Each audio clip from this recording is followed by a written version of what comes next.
최근 몇 년간 한국의 저출산 문제는 국가적 관심사로 떠오르며 다양한 대책들이 제시되고 있다. 그러나 한 가지 흥미로운 사실은 저출산 현상이 한국만의 문제가 아니라는 것이다. 전 세계적으로 인간 개발 지수와 민주주의 점수가 높은 국가일수록 출산율이 낮아지는 경향이 뚜렷하게 나타나고 있다. 왜 이런 현상이 벌어지는 것일까?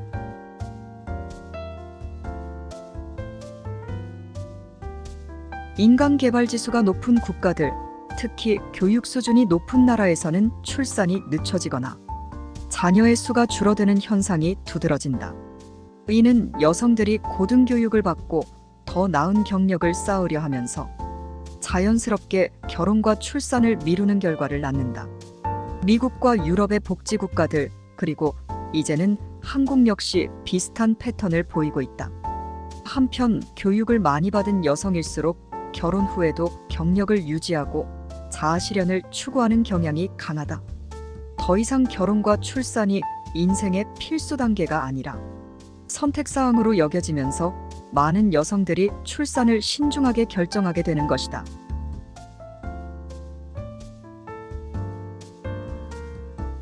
민주주의가 발달한 사회에서는 출산을 강요하지 않는다. 여성의 권리가 존중되고 개인의 선택이 중시되면서 결혼과 출산은 더 이상 당연한 수순이 아닌 개인의 선택사항으로 변모했다. 이러한 변화는 여성들뿐만 아니라 남성들에게도 적용된다.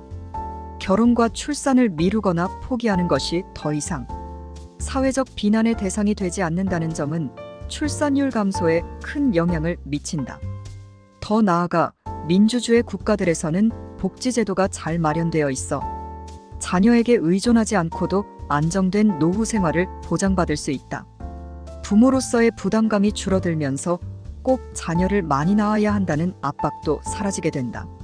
결과적으로 자녀의 수를 줄이거나 아예 출산을 선택하지 않는 사람들이 증가하는 것이다.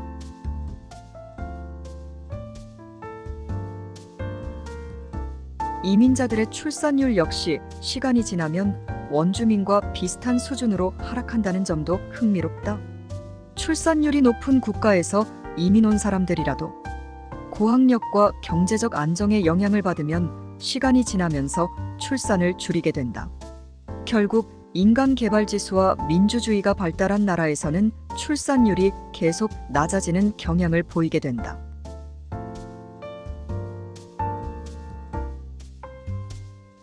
한국의 저출산 현상도 이러한 국제적 흐름과 무관하지 않다. 최근 통계에 따르면 여성의 소득이 증가할수록 자녀의 수는 줄어드는 경향이 나타났다. 이는 한국 사회가 점차 교육과 경제적 발전을 이루면서 출산율이 자연스럽게 하락하는 구조에 접어들었다는 것을 보여준다. 핵가족화 역시 이와 연결된 문제다. 확대가족이 해체되고 핵가족이 보편화되면서 과거에 비해 자녀를 많이 낳는 이유가 사라진 것이다.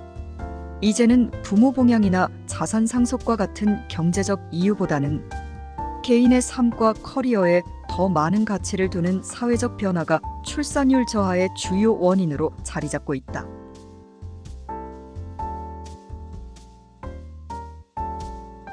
저출산 문제를 해결하려면 단순히 양육지원금이나 가정양립 정책만으로는 충분하지 않다.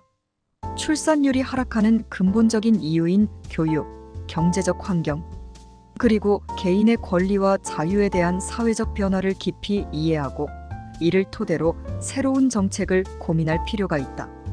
전 세계적으로 HDI와 민주주의 점수가 높은 나라에서 출산율이 하락하는 현상은 쉽게 바뀌지 않을 것이라는 것이 전문가들의 공통된 의견이다. 하지만 출산을 선택하는 사람들이 좀 더 편안하고 안정된 환경에서 자녀를 양육할 수 있도록 지원하는 방향으로 정책의 초점이 맞춰진다면 적어도 출산에 대한 부담을 줄이고자 하는 노력은 큰 변화를 이끌어낼 수 있을 것이다. 이처럼 인간 개발 지수와 민주주의가 발달할수록 출산율이 낮아지는 현상은 우리가 이제 출산을 단순한 경제적 선택으로만 볼 수 없다는 점을 시사한다. 앞으로의 사회 변화와 정책 방향이 어떻게 흘러갈지, 그리고 그 변화가 한국의 저출산 문제에 어떤 영향을 미칠지 주목해 볼 만하다.